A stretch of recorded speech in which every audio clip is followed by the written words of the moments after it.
Jesus rewards ministry. தேவனுடைய பரிசுத்த நாமத்திற்கு மகிமை உண்டாவதாக. தேவன் சுத்திகரிக்கும் நெருப்பு போல மக்களை பரிசுத்தப்படுத்துகிறார். லேவியின் புத்திரரை சுத்திகரித்து அவர்கள் கர்த்தருடையவர்களாகும்படிக்கும் நீதியாய் காணிக்கையை செலுத்தும்படிக்கும் அவர்களை பொன்னைப் போலவும் வெள்ளியைப் போலவும் புடமிடுவார் என்று மல்கியா 3:3 வாசிக்கிறோம். தேவன் தமது ஜனங்களை வெள்ளி பொன் போல சுத்திகரிப்பார்.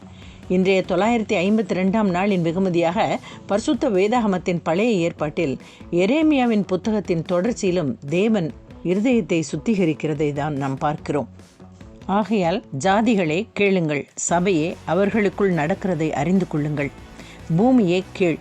இந்த ஜனங்கள் என் வார்த்தைகளை கேளாமல் இருந்து என் நியாயப்பிரமாணத்திற்கு செவிகொடாமல் அதை வெறுத்து விடுகிறார்கள்.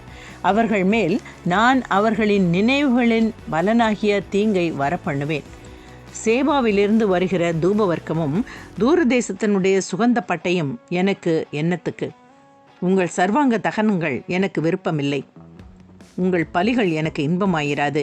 ஆகையால் இதோ நான் இந்த ஜனத்துக்கு இடரல்களை வைப்பேன், அவைகள் மேல் பிதாக்களும் பிள்ளைகளும் குடியானவனும் அவனுக்கு அடுத்தவனும் ஏகமாய் இடருண்டு அழிவார்கள் என்று கர்த்தர் சொல்கிறார். இதோ வடதேசத்திலிருந்து ஒரு ஜனம் வந்து பூமியின் கடை எல்லைகளிலிருந்து ஒரு பெரிய ஜாதி எழும்பும். அவர்கள் வில்லும் வேலும் பிடித்து வருவார்கள். அவர்கள் கொடியர், இரக்கமறியாதவர்கள். அவர்கள் சத்தம் சமுத்திர இரைச்சலுக்கு சமானமாயிருக்கும். சீயோன் குமாரத்தியே, அவர்கள் உனக்கு விரோதமாக யுத்த சந்ததாரராய் குதிரைகள் மேலேறி அணி அணியாய் வருவார்கள் என்று கர்த்தர் சொல்கிறார். அவர்கள் வருகிற செய்தியை கேட்டும் நம்முடைய கைகள் தளர்ந்தது. இடுக்கணும் கர்ப்பவதிக்கு உண்டாகும் வேதனைக்குப்பான வேதனையும் நம்மை பிடித்தது. வயல்வெளியிலே புறப்படாதிருங்கள், வழியிலே நடவாதிருங்கள், சுற்றிலும் சத்துருவின் பட்டயமும் பயங்கரமும் உண்டு. என் ஜனமாகிய குமாரத்தியே, நீ இரட்டை கட்டி கொண்டு சாம்பலில் புரண்டு ஒரே புத்திரனுக்காக துக்கிக்கிறது போல மனம் கசந்து புலம்பு. பாழாக்குகிறவன் சடுதியாய் நம்பேல் வருவான். நீ என் ஜனத்தின் வழியை அறிந்து கொள்ளவும் சோதித்து பார்க்கவும் நான் உன்னை அவர்களுக்குள்ளே துருக்கமாகவும் அரணாகவும் வைத்தேன். அவர்கள் எல்லோரும் முரட்டாட்டமான அகங்காரிகளும் தூற்றி திரிந்தவர்களுமாயிருக்கிறார்கள். அவர்கள் வெண்கலமும் இரும்புமானவர்கள். அவர்கள் எல்லோரும் கெட்டவர்கள். துருத்தி வெந்தது, ஈயம் நெருப்பினால் அழிந்தது. புடமிடுகிறவனுடைய பிரயாசம் விருதாவாய் போயிற்று, பொல்லாப்புகள் அற்றுப்போகவில்லை. அவர்கள் தள்ளுபடியான வெள்ளி எனப்படுவார்கள். கர்த்தர் அவர்களை தள்ளிவிட்டார் என்று எரேமியா தீர்க்கதரிசி எழுதியிருக்கிறார்.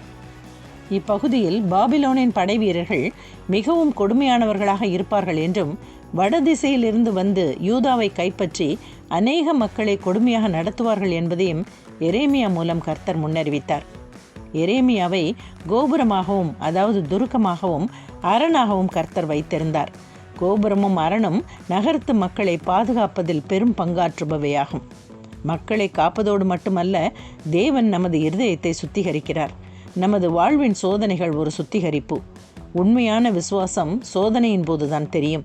சோதனைகள் வந்தால் பயப்படாமல் நம்மை கர்த்தர் புடமிடுகிறார் என்றும் நம்மை உருவாக்குகிறார் என்றும் நாம் தெளிவுடன் இருப்பதோடு மட்டுமல்ல, கர்த்தர் நமக்கு கூற வந்த செய்தி என்ன என்று பிரித்து அறிந்தவர்களாக அவரின் ஆசீர்வாதங்களை பெற்றுக்கொள்வோம். பிதாவாகிய தேவனின் அன்பும் கர்த்தராகிய இயேசு கிறிஸ்துவின் தயவும் பரிசுத்த ஆவியின் நட்புறவும் நம் அனைவரோடும் இருப்பதாக. ஆமென். இயேசு கிறிஸ்துவின் இனிய நாமத்தில் இனியும் தொடர்வோம். நன்றி.